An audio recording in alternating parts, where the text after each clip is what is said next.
Hello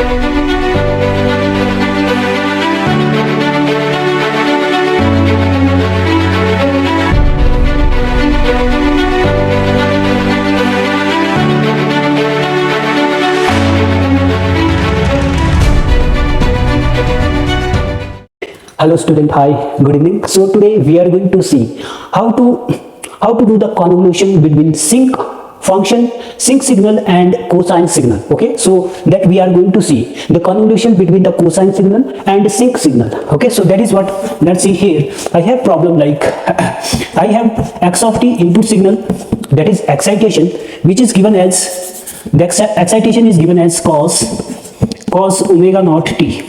Okay, cos omega naught t, this is my excitation, and my impulse response to this is given as sinc omega 1t, sinc omega 1t. Okay, so this is what the problem that is given. Okay, now I want to find the convolution between this. So as we see here, this is my x of t as an excitation which has given to the system whose impulse response is h of t, LTI system, and the output is my y of t. So which is nothing but x of t convolution h of t, and we want to find the output response for this given input excitation passing through the LTI system whose impulse response is given. Okay, so this is what convolution between the excitation and impulse response. Okay, so this is resultant convolution, means output response of this LTI system. So how to find that we will see here. Okay, so if we see, if we will calculate, if we will try to solve in time domain, then it become much complicated. So for that we will go first for frequency domain. Okay, so then after that we will come back to the time domain by applying the inverse Fourier transform. Okay, so for this calculation, first we will go to the frequency domain, then we will come back to the time domain by applying the inverse Fourier transform to solve this convolution. So let's see, first I'm going to do the Fourier transform for this signal. So x of t, as you know very well, this is my input, this is my impulse response sinc omega 1t, and this is x of t cos omega naught t. So let's see how to find the Fourier transform for input x of t, which is nothing but cos omega naught t. Yes, if you see, if I will expand it like it is 1 by 2 e to the power j omega naught t plus e to the power minus j omega naught t. Okay, so now if you see here, as we know from Fourier transform property that a e to the power plus minus j omega naught t, Fourier transform is what? Fourier transform for this is nothing but 2 pi a delta of omega here is plus minus, so it become minus plus omega naught. Okay, so this we have done through the Fourier transform property. So this is what standard exponential signal for which the Fourier transform is a e to the power plus minus j omega naught t. Fourier transform is 2 pi a delta of omega minus plus omega naught. Okay, so this is based on this we are going to find the Fourier transform for this cosinusoidal signal. So let's see.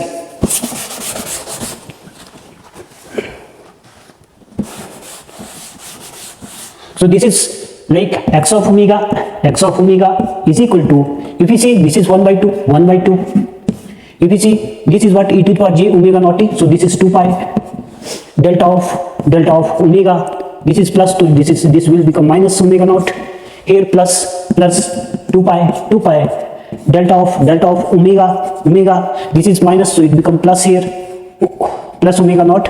Yes, so then we will get what x of omega is equal to, here 2 pi will come out and it will be remaining, it will be what pi, and here if you see inside is what delta of omega minus omega naught plus delta omega plus omega naught. Yes, so this is my Fourier transform for this cosinusoidal signal. So what is this? So we have found the Fourier transform for cosinusoidal signal. So that is what nothing but x of omega is equal to what? Pi into delta of omega minus omega naught plus delta of omega plus omega naught. Okay, so this is my Fourier transform for inputs cosinusoidal signal. Okay, so in frequency domain where the frequency is in radian per second. Okay, so now see here, now we have impulse response. That was what? That was sync omega 1t. Yes, sync omega 1t. Now see here, we can expand it like sync is nothing but sine omega 1 pi t divided by omega 1 pi t. Yes, omega 1 pi t. So now if you see here, then we have h of t is equal to this. I am going to take outside 1 by omega 1, and inside I am left with sine omega 1 pi t divided by pi t. Yes, this is okay. So now if you see, you might have seen that we know for standard signal, so this is what standard signal, sync sine, this is my standard signal, sine a pi t divided by pi t. This is my sine. Okay, so this is my sine a pi t divided by pi t. The Fourier transform is nothing but, what is Fourier transform? Is nothing but rect function. What is that rect function? This is what? Omega. Yes, this is the Fourier transform in rect function, that is what? Omega. So it is varying from where to where. This is a pi, so a pi t. So let me write this a, just a, sine 80 by 80, sine 80 by pi t. So this is varying from minus a to plus a, with amplitude of 1, and this is my Fourier transform. So this is what standard form of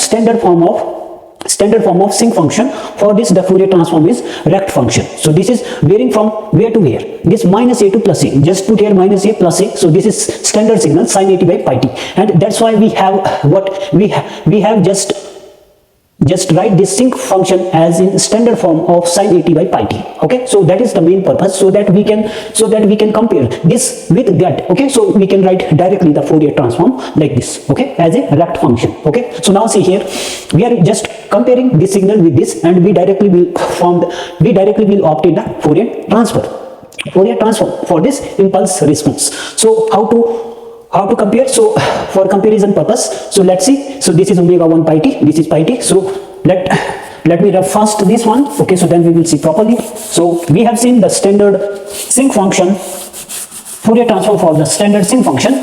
How to write that one? So this is, let's see. So this is what h of t that we have made, h of t, which is nothing but 1 by omega 1, and this is what sine omega 1 pi t divided by pi t. Yes, now so then h of omega will be what? Fourier transform of this is what? H of omega, which is nothing but, just make the rect function. So this is rect function here, and which is varying from where to where? It is omega with respect to omega, and magnitude is here what? 1 by omega 1. Yes, and it is varying from where to where? Omega minus omega 1 pi to omega 1 pi. Yes, this. So this is the Fourier transform of impulse response, and we have found the Fourier transform for input signal also. That was what? Pi delta of omega minus omega naught plus delta of omega plus omega naught. So this, okay. So this is what the Fourier transform for input signal and Fourier transform for impulse response. Now we are going to convolve in time domain. So as we know very well that convolution in time domain correspond to the multiplication in frequency domain. Okay, so let's see. So I can write this as a rect function. This is what? Rect function. So here is nothing but, so this is just here, I can write it as 1 by what? 1 by omega 1 rect function omega by 2 omega by what? 2 omega 1 pi. Yes, so this is what? rect function. I can write this rect. Okay, so this is what actually rect. Rect we can represent by this gate. Okay, so this is gate. So this is what the expression for this Fourier transform of impulse response and the Fourier transform of input excitation. Okay, so now just multiply. I'm going to multiply it in frequency domain, because as we know very well that the convolution in time domain correspond to the multiplication in frequency domain. So what we know that here y of t is equal to x of t convolution h of t, which correspond to what? Convolution in time domain correspond to multiplication in frequency domain. So which is nothing but x of omega into h of omega. Okay, so now we know, as we have obtained what this is what y of omega. Yes, response in frequency domain. So x of omega is what? Pi delta of omega minus omega naught plus delta of omega plus omega naught. Okay, into what? I'm going to multiply this with h of omega.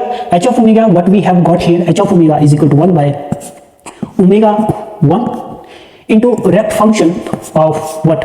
Rect function of omega divided by 2 omega 1 pi. Yes, so this is what? This both we are going to multiply. Okay, so because as we know, convolution in time domain correspond to the multiplication in frequency domain, so that's why we have multiplied this. Now we will see how to multiply two signal in frequency domain, where one is delta form and another is what? Rect form. If you see, we know we can multiply this with the help of shifting property, not shifting but shifting property. So we are going to apply here the shifting property. So this is what? Shifting property. If you see here, shifting property. Yes, shifting property. By applying shifting property, we know that what? We know that x of omega into delta of omega plus minus omega naught will be equal to what? X of here minus plus omega naught into delta of omega plus minus omega naught. Yes, this is my shifting property. Yes, I'm going to apply here shifting property to multiply these two signals. Shifting property is what? X of omega into delta of omega plus minus omega naught is equal to x of I am just putting this omega naught inside x of omega. Yes, omega, which is x of minus plus omega naught into delta of omega plus minus omega naught. Okay, so remember this shifting property. So this is my shifting property. I am going to apply this shifting property to multiply the two signal in frequency domain. So let's see how to multiply this. So this we have found this one. Okay, so now what I'm going to do, y of omega is equal to here, let us take this 1 by omega 1 outside, so which is pi by omega 1, and here by applying shifting property, what we will get here, we just omega minus omega naught, we just put in place of omega what? Omega naught. Yes, so that is what? Nothing but rect of omega naught divided by 2 omega 1 pi. Yes, this is rect, this is not pi, this is rect function. So then plus here rect of what? Rect of this is omega plus omega naught, omega equal to minus omega naught. I am putting here minus omega naught. Yes, minus omega naught. Sorry, here we have to multiply also. Here multiply into what? Delta of omega. As per this property, we have to multiply also with delta of what? Omega minus omega naught. Then plus here rect of what? Omega is equal to minus omega naught, so it is minus omega naught divided by 2 pi omega 1. Yes, omega 1 into what? Multiply this with delta of omega plus omega naught. Okay, so I have multiplied this with what? This is multiplication, delta of omega plus omega naught. So now see here, this is what? Rect. This is not pi, this is rect. Remember, this is what? Rect of minus rect of minus omega naught is nothing but plus, because rect function is what, even function. So this is rect of minus x is equal to rect of x. So that's why we can eliminate, we can neglect this negative sign from here, we can remove. Why? Because because the rect function is what, rect function is a even function. Okay, so that is what finally what we will obtain here. So let's say by after applying shifting property, what we got here finally what we got here, output y of omega is equal to here 5 divided by omega 1, inside is what, rect. Okay, so I am also going to take common this rect function also. Why? Because here both rect are same. Okay, same, because this is -1, this is what, -1, negative rect, because rect function is even function. So we can neglect this negative sign, and these two rect function is same. So I am going to take this rect function common, so which become, this is rect function, so this is pi into rect function. So this is omega naught divided by 2 pi omega 1, and inside what is there, delta of omega minus omega naught plus delta of omega plus omega naught. Yes, so this is what final response of the LTI system in frequency domain. Okay, so but we have to find the convolution in time domain, so but it is in frequency domain. So now what we will do here, we will take the inverse Laplace transform. Okay, so let's see here. Inverse Laplace transform is what, because this is what, constant term. Okay, this is my constant term. So let's see, so this is constant term. So if you see y of omega, I'm going to assume this as k value, and after finally I will put it back in time domain. Okay, so this value, so this is k into delta of omega minus omega naught plus delta of omega plus omega naught. Okay, so y of here I am taking this as k. Okay, this value is k, because everything is constant. This is what, constant I am taking it as a constant, I am taking it as a k. This is my k. Okay, so now let us apply here inverse Laplace transform. Okay, inverse Laplace transform, as we know very well what inverse Laplace transform standard property is what, a into delta of omega minus omega naught. Inverse Laplace transform is what, for this inverse Laplace transform is nothing but a into plus minus, let us take this as a plus minus, so a into e to the power, this is plus, so it is minus here, the minus plus j omega naught t. Okay, so this is my inverse Laplace transform for this standard signal. Okay, so now we are going to apply this same property here to find the inverse Laplace transform. Okay, so let's see here. So what we will get here, then by applying inverse Laplace transform, we will get y of t as k into e to the power, this is minus, so it become plus j omega naught t plus here, this is plus, so it become minus here in time domain, so minus j omega naught t. Okay, so this is what, this is my time domain response in time domain. Okay, so let us modify it further. So if I will modify it, how I can modify it, divide this by 2 and multiply by 2, then finally what we will get, y of t is equal to what, k into, this is what, nothing but cos omega naught t. Yes, this is here, so this is nothing but y of t is equal to 2k cos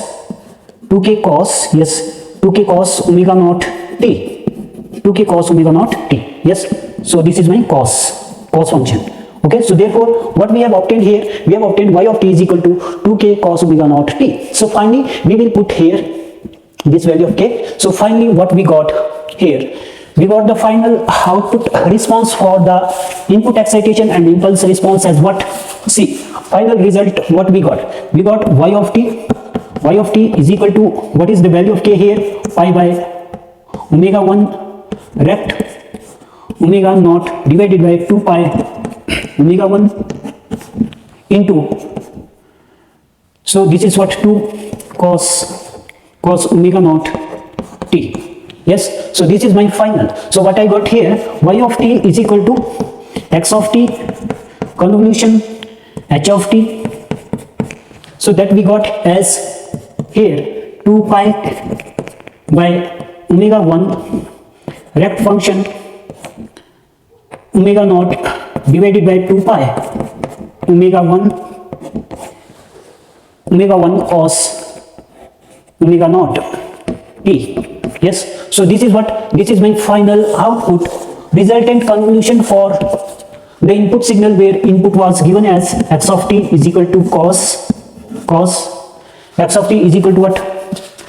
Cos omega naught t.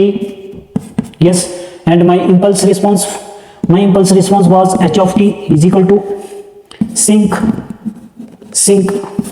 omega 1 t. Yes, this was given. So for that, this was given excitation, impulse response. For that we have to find the convolution in time domain, for which we have obtained 2 pi by omega 1 rect of omega naught by 2 pi omega 1 into cos omega naught t. So that is what the way to find the convolution in time domain when there is a cosine signal and sinc function. Okay, so for that, if we will do the convolution directly in time domain, which become very complicated. So for that, rather than this, we will go for what? We will go for frequency domain. For frequency domain, through the by applying the Fourier transform. Then after that, we will get the Fourier transform of both the signal which is in frequency domain. Then after that, we know very well that the convolution in time domain correspond to the multiplication in frequency domain. So then we will multiply. Okay, so then whatever the response that we will get in the frequency domain, then after that we will take the inverse Fourier transform to get back the response in the time domain for the convolution of two signal. Okay, so that is what, whenever there is a complexity while doing the convolution in time domain, always jump in the frequency domain through the Fourier transform. Then after that, find the response in the frequency domain. Okay, so because in frequency domain it is just a multiplication. Then after that, coming back to the time domain through inverse Fourier transform, we will get the output response in the time domain. Okay, so easily, so which is the resultant convolution of the two complicated signal in time domain. Okay, so that's all for today. Thank you very much.